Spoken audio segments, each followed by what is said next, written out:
ఈ వీడియోలో మనం భగవద్గీత అధ్యాయము 3 శ్లోకము 18ను పరిశీలిద్దాం.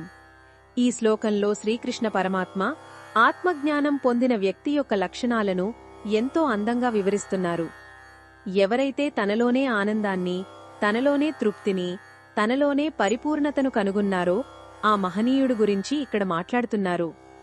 అటువంటి ఆత్మజ్ఞానికి ఈ లోకంలో ఒక పని చేయడం వల్ల ప్రత్యేకంగా సాధించాల్సింది ఏమీ ఉండదు.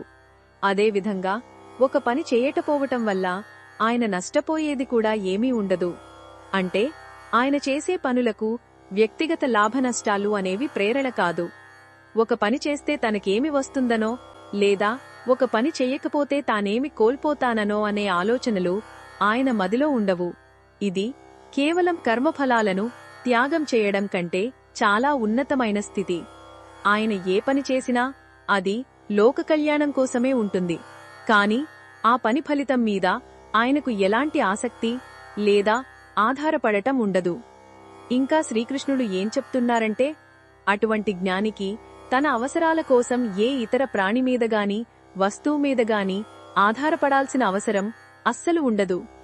మనం గమనిస్తే మన సంతోషం కోసం మనం ఇతరుల మీద, అంటే మన కుటుంబం, స్నేహితులు లేదా మనకున్న సంపదల మీద ఆధారపడతాం. వారి నుండి వచ్చే మెప్పు కోసమో ప్రేమ కోసమో మనం ఎదురుచూస్తూ ఉంటాం. కాని ఆత్మజ్ఞాని అయిన వ్యక్తి తన ఆనందానికి మూలాన్ని తనలోనే కనుగొన్నాడు కాబట్టి ఆయనకు బయటి ప్రపంచం నుంచి ఏదీ అవసరం లేదు. ఆయన స్వీయ సంతృప్తితో, సంపూర్ణమైన స్వేచ్ఛతో ఉంటారు. బయటి పరిస్థితులు ఎలా మారినా ఆయన అంతరంగిక శాంతి, ఆనందం చెక్కుచెదరవు.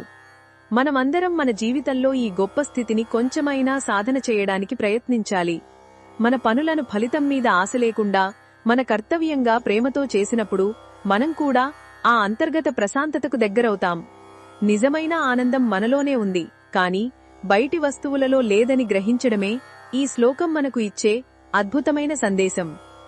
ఇది ఈ శ్లోకంలోని భావాన్ని వివరించడమే లక్ష్యం. మరిన్ని భగవద్గీత శ్లోకాల అర్థాన్ని తెలుసుకోవాలంటే మా తదుపరి వీడియోలను తప్పకుండా చూడండి.